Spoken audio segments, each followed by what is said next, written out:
Hello everybody, Xanaphar here, and today I am doing a review of Ultraman Tiga. Ultraman Tiga means a lot to me. The reason why? Because it was my first ever Ultraman show I had to watch, and got me into the franchise. So I really have lots of nostalgia for this show. So I decided to rewatch it and see if it still holds up or not.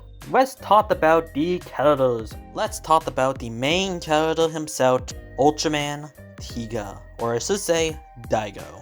Daigo is an ordinary human that becomes Ultraman Tiga. Originally, Daigo did not want his power, but he makes his responsibility and starts defending the Earth.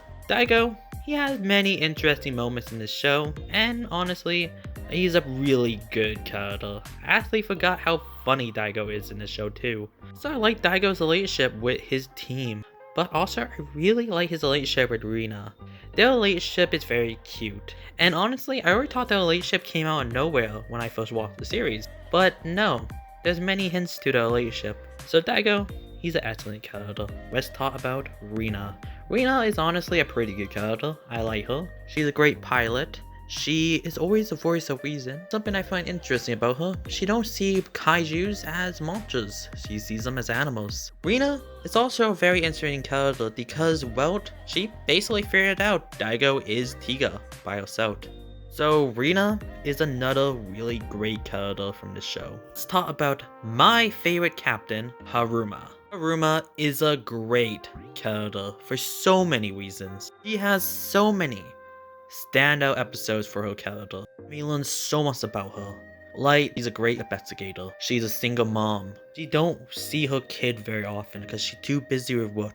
But her kid still sees her as his mom. Her husband died. Her mother and her don't have a great relationship. Haruma is the first character that finds out about Daigo being Tiga. And when she reveals she knows, she says such a great line to Daigo. You're light and human.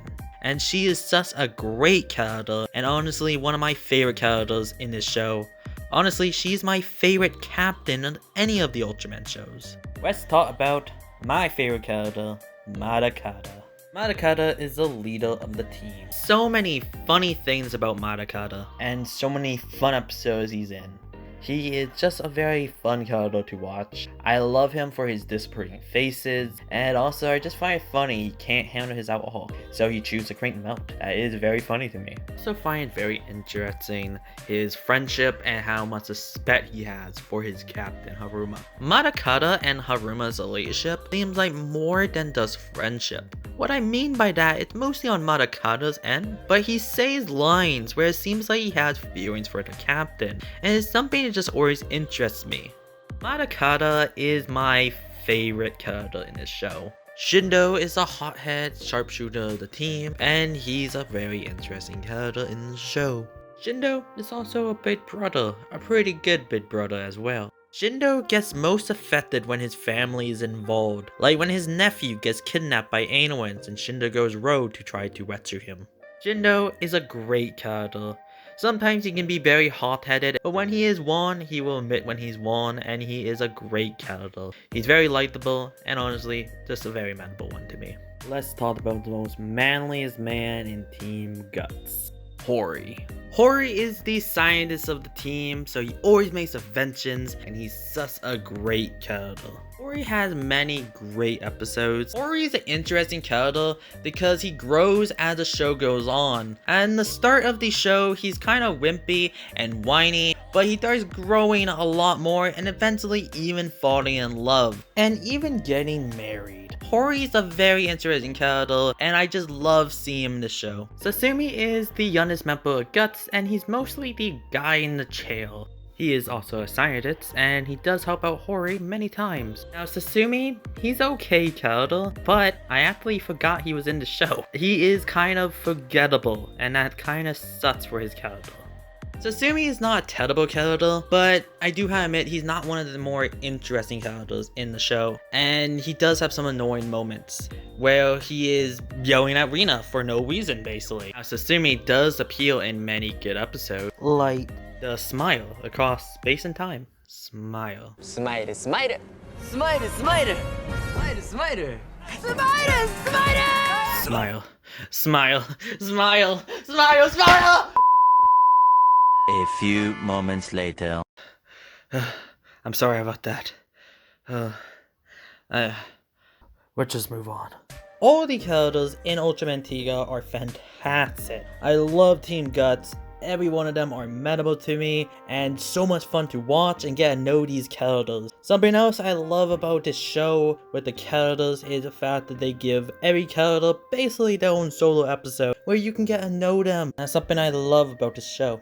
Also, there is side characters, recurring characters that pop up every once in a while, and all of them are great. You get to see this one character you find interesting and then they pop up the ending maybe. Characters in this show are so fantastic. The acting is great as well. Just every character is so interesting. Let's talk about the effects. The miniature sets are beautiful and very nice looking. The Guts ships are also very iconic. I just love the Guts Marine 1 and Guts Marine 2. They're just both beautiful ships and just really memorable to me. Another really cool effect is the Guts base. It just looks really cool and I love how it looks. I love Ultraman Tiga's design. Tiga's design is just really nice looking. It looks friendly but cool at the same time. The colors are really easy on the eyes with the purple, the red, soda, and gold. He just looks really cool and honestly just iconic to me.